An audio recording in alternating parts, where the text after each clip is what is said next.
One of the important articles that I believe needs to be analyzed more carefully, that a lot of Mormons are not paying attention to, but they ought to, is Michael W. Homer's article on the similarities of priesthood between Freemasonry and Mormonism. It was in a dialogue article in 1994.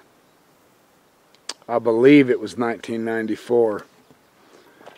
And what I want to do is discuss the importance of just a couple of ideas that Homer mentions in his article. Similarity of priesthood in Masonry, the relationship between Freemasonry and Mormonism. This particular article is important.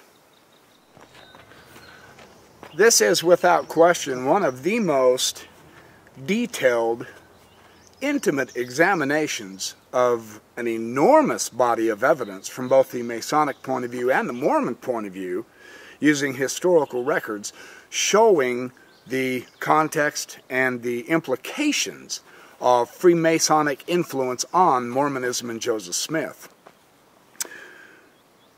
And too many LDS have ignored this, so far as I'm aware.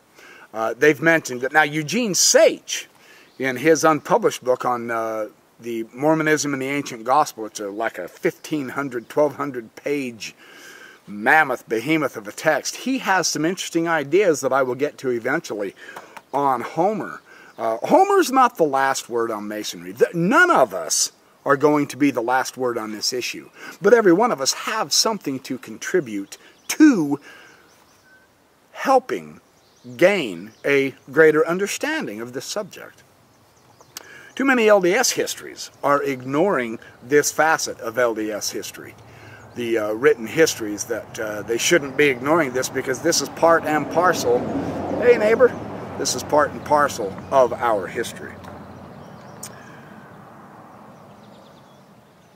When we talk about the implications, Homer notes that too many LDS deny any relationship between the two, or they say that the similarities between the two are superficial. And the reason why they do this is because the concern is arising that Joseph Smith's use of Masonic rites is inconsistent with his prophetic claims. Others concentrate on similarities to buttress claims that Smith borrowed heavily from Freemasonry without the benefits of inspiration. He takes a middle ground. It's one of the best studies I've ever seen, and I was skeptical about this at first when I heard about it. And now that I've read it several times, I am deeply impressed with Homer's analysis. Not that everything he says is absolutely the last and final say-so. It's not. However, rather than making a big issue out of it with emotions, what we need to do, he says, those with a fairly limited understanding of how a prophet gets ideas need to pay attention, because prophets and religions always arise, and they are nurtured within a given cultural context. You go back and reread the scriptures, and you'll see he's exact. Even Jesus Christ was influenced by the culture of his day. His parables used information that he was influenced by, saw, heard about, and could incorporate. The camel through the eye of a needle. He said nothing about jet planes because that wasn't his culture. He said nothing about automobiles because that wasn't his culture, but camels were. This is the idea here. And that cultural context is itself constantly evolving. And that's an interesting concept I'll get to later. It should not be difficult to understand why even the most original revelations have to be expressed in the idioms of the culture and the biography of the revelator. And that makes beautiful sense. He says that those who believe in continuing revelation, the divine origin of the LDS temple endowment, does not depend on proving there is no relationship between the endowment and the Masonic rites. That's the problem that Matt Brown has in his new book on Masons and Mormons. He thinks if there's any kind of influence whatsoever, that threatens the revelation of Joseph Smith. And Matt Brown's assumption that that threatens the revelations of Joseph Smith is completely erroneous.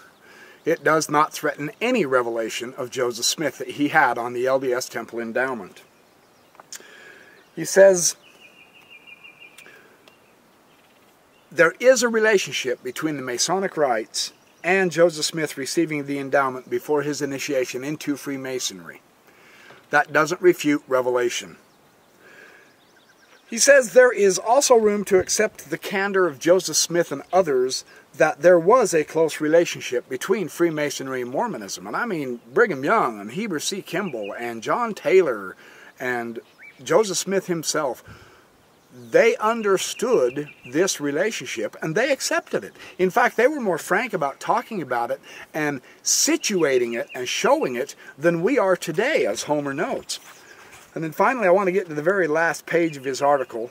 This is just a quick introduction to Homer's materials. It is, I believe, online on the Dialogue site. You really seriously ought to do yourself a favor and read this article if you're interested in this subject. If you're not, don't.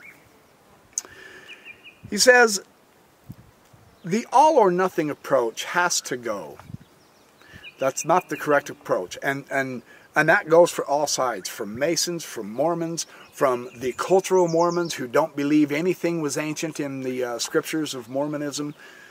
It has to go because this is what is the issue with the debate of the influence of Freemasonry and Mormonism.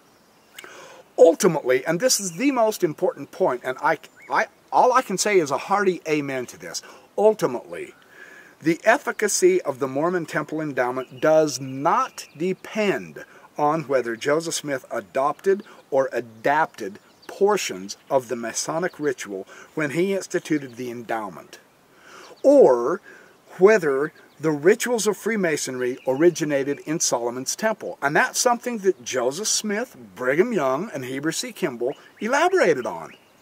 At least Brigham Young and Heber C. Kimball did. Arthur E. Waite, a prominent Masonic scholar, recognizing the relatively recent origins of the Masonic ritual, noted that antiquity per se is not a test of value. I can imagine a rite created at this day which would be much greater and more eloquent in symbolism than anything that we work with and love under the name of Masonry.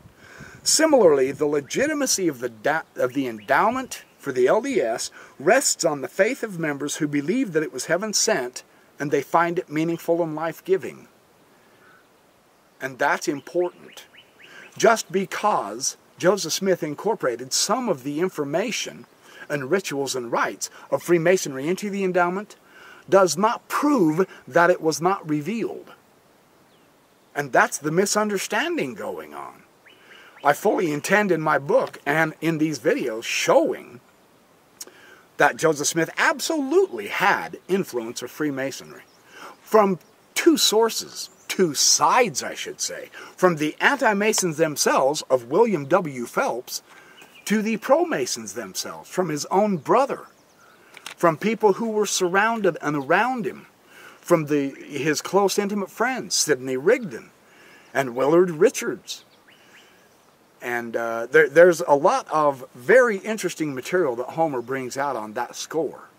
And he never saw it as threatening. Joseph Smith never saw Masonry as threatening to his revelations. So why should we, you see?